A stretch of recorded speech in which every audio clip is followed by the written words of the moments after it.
Friends, viral week में आपका स्वागत है। मैं विवेक कुमार आज आपको प्रधानमंत्री के द्वारा लॉन्च किए गए पेंशन स्कीम्स के बारे में कुछ डिटेल्स बताने जा रहा हूं। ठीक है, जैसे प्रधानमंत्री ने 3 तरह के सेक्टर्स के लिए पेंशन स्कीम लॉन्च की थी। पहला सेक्टर था प्रधानमंत्री किसान सम्मान मानधन योजना, यानी कि इसमें किसानों को लाभ मिल रहा था। दूसरा था प्रधानमंत्री श्रमयोगी मानधन योजना, यानी कि इस योजना के अंतर्गत जो भी मजदूर हैं, लेबर कैटेगरी के पर्सन हैं या फिर जिनकी सैलरी जो अनऑर्गेनाइज सेक्टर में वर्क कर रहे हैं, जिनकी सैलरी 15,000 से कम है, उनका ईपीएस एनपीएस वगैरह कुछ डिडक्ट नहीं हो रहा है ईपीएफओ में, तो वो लोग इस योजना का लाभ ले सकते हैं और 3,000 रुपये प्रति माह का पेंशन प्राप्त कर सकते हैं। तीसरा स्कीम जो था वो national pension scheme for traders and self employed person था, यानी कि ये पेंशन स्कीम जो भी सेल्फ एम्प्लॉयड बिजनेस ओनर है जो उनके लिए अवेलेबल था। ठीक है, तो मैं क्या करूँगा कि मैं आपको 1 बाय 1 3 अलग अलग वीडियो बना के और एवं एक वीडियो में ऐसा बनाऊँगा जिसमें मैं आपको पूरा एप्लीकेशन का प्रोसेस बताऊँगा। ठीक है, तो पहले जो 3 वीडियोज़ बनेंगी उन तीनों वीडियोज़ में मैं आपको बेनिफिट्स बताऊँगा, इनके फीचर्स बताऊँगा, क्या फ़ायदा है क्या नुकसान है, वो सारी चीज़ें मैं आपको आने वाली अगली 3 वीडियो में बताने वाला हूँ। और चौथा वीडियो जो मेरा होगा उसमें मैं आपको पूरा एप्लीकेशन प्रोसीजर बता के दिखाऊंगा कि कैसे आप अप्लाई कर सकते हैं। तो चलिए स्टार्ट करते हैं वीडियो को। सबसे पहले आप नीचे देख सकते हैं प्रधानमंत्री श्रम योगी मानधन योजना के बारे में कुछ पॉइंट्स लिखे हुए हैं। और दूसरी बात सबसे इंपॉर्टेंट, आप इस वेबसाइट पे कैसे आएंगे, तो फ्रेंड्स आप मेरे डिस्क्रिप्शन बॉक्स में चले जाइएगा, वहाँ पे आपको वेबसाइट का लिंक मिल जाएगा, वहाँ से आप आ सकते हैं। और सेकेंडरी एप्लीकेशन का जो प्रोसीजर है वो सारा कुछ मैं इसी में बताने वाला हूँ, बट मैं जो लाइव डेमो आपको दूंगा वो मैं आपको 4th वीडियो में दूंगा। ठीक है, तो चलिए मैं आपको दिखाता हूँ क्या क्या बेनिफिट्स हैं। तो जैसे ही आप आएंगे यहाँ पे नीचे स्क्रॉल डाउन करेंगे तो प्रधानमंत्री श्रमयोगी मानधन योजना के कुछ मतलब फीचर्स लिखे हुए हैं छोटे टर्म्स में। ठीक है, इनका मैं डिटेल्स आपको भी बताने वाला हूँ अभी। तो देखिए क्या लिखा हुआ है, प्रधानमंत्री श्रमयोगी मानधन योजना is a government scheme meant for all old age protection and social security of unorganized worker। यानी कि देख सकते हैं आप क्लियर कट लिखा हुआ है कि प्रधानमंत्री श्रमयोगी मानधन योजना जो है वो एक सरकारी योजना है, गवर्नमेंट स्कीम है, और ये ओल्ड एज प्रोटेक्शन यानी कि जो भी वृद्ध व्यक्ति हैं उनके प्रोटेक्शन के लिए है। ठीक है, और social security of unorganised worker, यानी कि उस तरह के वर्कर जिनका कोई पीएफ पैसा नहीं कट रहा है और जिनकी सैलरी कम है उनके लिए। अब देखिए एलिजिबिलिटी कंडीशन क्या है, फॉर अनऑर्गेनाइज्ड वर्कर्स, यानी जो मैंने आपको पहले ही बताया था वो वर्कर जो कि अनऑर्गेनाइज्ड सेक्टर में जॉब कर रहे हैं, जिनका पीएफ एनपीएस वगैरह कुछ भी डिडक्ट नहीं हो रहा है, वो इसके लिए एलिजिबल हैं। एंट्री एज क्या है, तो एंट्री एज 18 to 40 ईयर्स है। अब इसमें कुछ कंडीशन है जो मैं आपको आगे बताने वाला हूँ। वैसे अभी आप लेके चलिए कि 18 से 40 साल तक की अगर आपकी एज है तो आप इस योजना में सब्सक्राइब कर सकते हैं, आप इस योजना का लाभ ले सकते हैं। मंथली इनकम जो है वो अप टू ₹15,000 होनी चाहिए, यानी कि 15,000 से कम जो मैंने बताया वो नहीं है, अप टू ₹15,000। यानी सपोज मान लीजिए अगर आपकी सैलरी 15,000 रुपये पर मंथ है तो भी आप इस स्कीम में इनरोल हो सकते हैं। फीचर्स क्या हैं, तो फीचर्स में देखिए शॉर्ट में यहाँ कुछ लिखा हुआ है, assured pension of ₹3,000 per month, यानी कि इसमें 100% श्योर है कि आपको 3,000 रुपये पर मंथ का पेंशन मिलेगा when you are completing your age of 60, यानी जब आप 60 साल कंप्लीट कर लेंगे उस टाइम आपको 3,000 रुपये पर मंथ का पेंशन मिलेगा। Voluntary and contributory pension scheme, यानी कि अगर आप इसे बीच में क्विट करते हैं तो भी आपको कुछ रिटर्न मिलता है, वो पेंशन अमाउंट नहीं होगा श्योर, बट कुछ अमाउंट आपको रिटर्न मिलेगा। Matching contribution by the government of India, यानी कि जितना आप अमाउंट अपने एंड से कंट्रीब्यूट कर रहे हैं उतना ही अमाउंट गवर्नमेंट भी अपने एंड से कंट्रीब्यूट करेगी। सपोज़ ये इसका एग्जांपल आप इस तरह ले सकते हैं, ये एग्जांपल मान लीजिए आप जॉब कर रहे हैं, आपका पीएफ कट रहा है। ठीक है, तो पीएफ में आप देखते हैं कि जितना पैसा आपका डिडक्ट होता है उतना ही अमाउंट आपकी ऑर्गेनाइजेशन भी डिपॉजिट करती है, सेम तरह से ये भी काम करेगी। अब चलते हैं डिटेल्स में। सबसे इंपॉर्टेंट चीज़ आप यहाँ देख सकते हैं, एनरोलमेंट्स नंबर लिखा हुआ है 43,93,494 इंडिविजुअल पर्सनस अभी तक इस स्कीम में इनरोल हो चुके हैं। तो आप सोच सकते हैं कितनी बड़ी पॉपुलेशन ऑलरेडी इनरोल है इस स्कीम में, और ये इस स्कीम में बेनिफिट है तभी तो इनरोल है।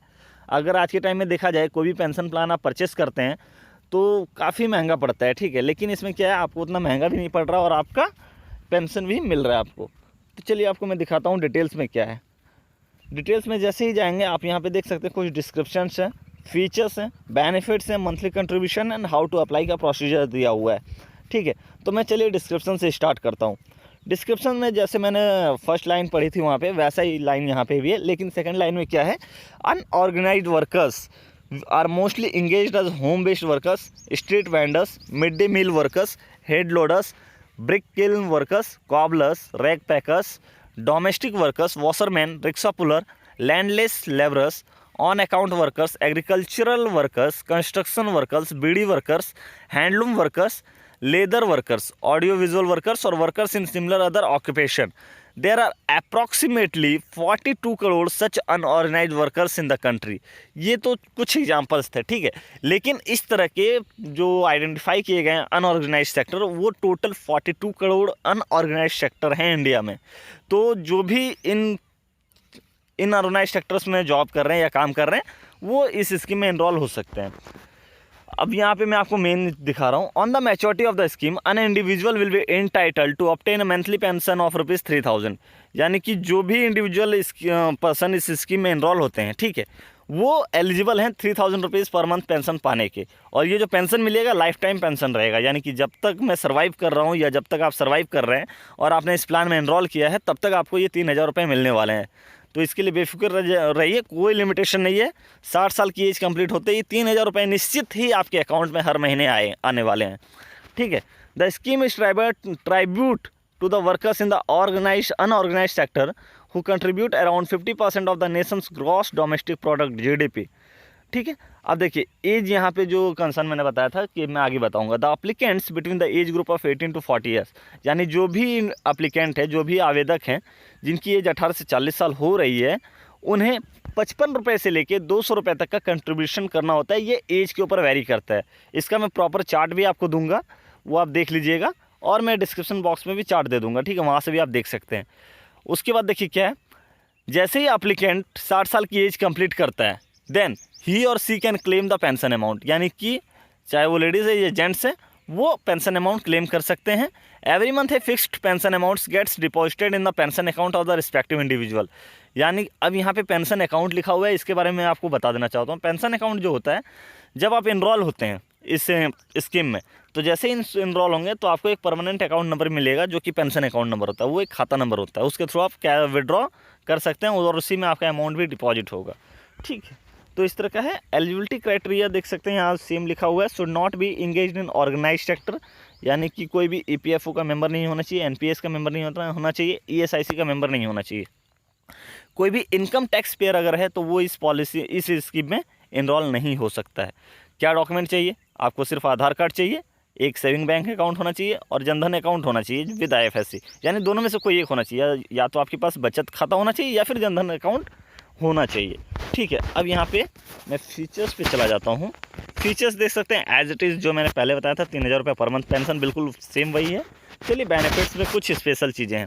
बेनिफिट्स में क्या है? Benefits to the family on death of an eligible subscriber. Suppose मान लीजिए कोई इंडिविजुअल इनरोल है इस स्कीम में एंड सडनली अगर उनकी डेथ हो जाती है, यानी जो सब्सक्राइबर है उसकी डेथ हो जाती है, तो इस सिचुएशन में क्या होगा? तो उस सिचुएशन में क्या है, during the receipt of pension, यानी कि जब पेंशन मिल रहा है, if an eligible subscriber dies, अगर जो इनरोल्ड पर्सन है उनकी डेथ हो जाती है, his spouse shall be only entitled to receive 50% of the pension received by such eligible subscriber. Suppose ये मैं एक एग्जांपल देके आपको समझाता हूँ, ठीक है, क्योंकि एग्जांपल देके समझाऊंगा तो आपको कॉन्सेप्ट ज़्यादा अच्छी तरह से समझ में आएगा. सपोज मान लीजिए कोई पर्सन है, वो इस स्कीम में इनरोल हुआ है, 60 साल उसने कंप्लीट कर लिया, 60 साल तक वो सारा प्रीमियम वगैरह उसने कंप्लीट भरा है, ठीक है. 60 साल एज कंप्लीट होते ही उनको ₹3,000 पर मंथ का पेंशन मिलना चालू हो गया है. 15 साल या 20 साल सब्सक्राइबर ने पेंशन अमाउंट लिया है. पेंशन अमाउंट लेने के बाद एट द एज ऑफ 80 ही और सी वॉज डाइड, यानी कि उनकी डेथ हो जाती है.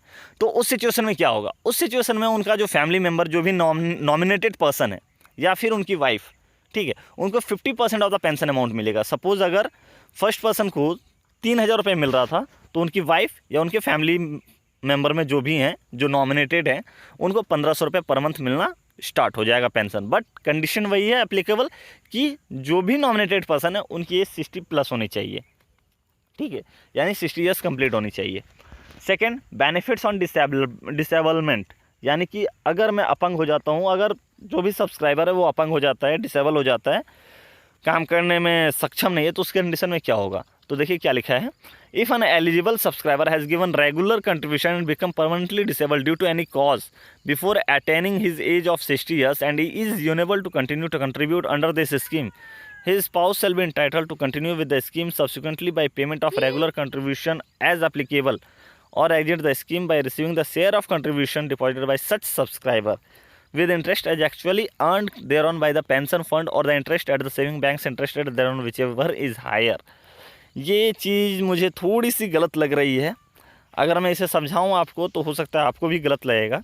इसमें क्या है, सपोज़ मान लीजिए कि अगर कोई सब्सक्राइबर है, उसकी 60 साल से पहले डेथ हो जाती है, विकलांग हो जाता है, डिसेबल हो जाता है, तो उस सिचुएशन में गवर्नमेंट क्या बोल रही है कि जो भी आपने पैसा जमा किया है, ठीक है, whatever the amount you have paid to this scheme, वो सारा पैसा आपको रिटर्न मिल जाएगा, बट रिटर्न मिलेगा सिर्फ बैंक इंटरेस्ट के एवरेज पे।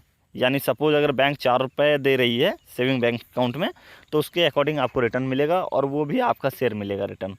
तो ये मुझे कहीं से सही नहीं लग रहा है। अगर मैं इसका रिव्यू करूं तो ये एक बहुत बड़ा नेगेटिव पॉइंट होगा इस स्कीम का, ठीक है। तो इसके लिए मैं आपको एक अलग से एक रिव्यू कर दूंगा इस स्कीम का, उसमें मैं आपको रिव्यू दे दूंगा कि ये आपके लिए कितना अच्छा है कितना बुरा है। चलिए आगे बढ़ते हैं। Benefits on living the pension scheme, ठीक है, यानी कि अगर आप पेंशन स्कीम को बीच में छोड़ते हैं तो क्या होगा। तो उस सिचुएशन में भी सेम है, आपने जो भी अमाउंट जमा किया अपने एंड से, गवर्नमेंट का फंड तो आपको मिलने से रहा नहीं, बट आपने जो अपने एंड से जमा किया है पैसा, वो आपको रिटर्न मिल जाएगा विद बैंक इंटरेस्ट, ठीक है। तो ये बेनिफिट्स हैं। उसके बाद मंथली कंट्रीब्यूशन का चार्ट जो मैं आपको बता रहा था, ये देख सकते हैं यहाँ पे आप, कंप्लीट डिटेल है। आप वीडियो को पॉज करके और यहाँ पे पूरा चार्ट नोट डाउन कर सकते हैं, या फिर आप इसे मैं अपने डिस्क्रिप्शन बॉक्स में दे दूंगा, वहाँ से आप डाउनलोड कर सकते हैं। देख सकते हैं जिस पर्सन की एज 18 साल हो रही है उनको 60 साल की एज तक पेमेंट करना है 55 रुपये पर मंथ। गवर्नमेंट पे करेगी 55 रुपये पर मंथ, यानी जितना आप पे करेंगे उतना गवर्नमेंट पे करेगी। और जो मैक्सिमम एज है 40 ईयर्स, उनको पे करना है 200 रुपीज़ पर मंथ। 200 आप पे करेंगे, 200 गवर्नमेंट पे करेगी, ठीक है। तो ये पूरी डिटेल्स है। हाउ टू अप्लाई का प्रोसीजर मैं आपको आगे बताऊंगा, ठीक है। जो भी प्रोसेस है वैसे आप यहाँ से पढ़ भी सकते हैं, कोई ज़्यादा टफ नहीं है, बट मैं फुल कंप्लीट प्रोसेस आपको बताने वाला हूँ कैसे आप अप्लाई कर सकते हैं, तो मैं आपको नेक्स्ट वीडियो में बताऊँगा, ठीक है। तो चलिए आप इस वीडियो में इतना ही, और वीडियो अगर आपको अच्छा लगता है तो प्लीज़ लाइक करें, सब्सक्राइब करें और अपने फ्रेंड्स के साथ शेयर करें। एंड एक चीज़ बहुत इंपॉर्टेंट, मेरे चैनल को सब्सक्राइब ज़रूर करें।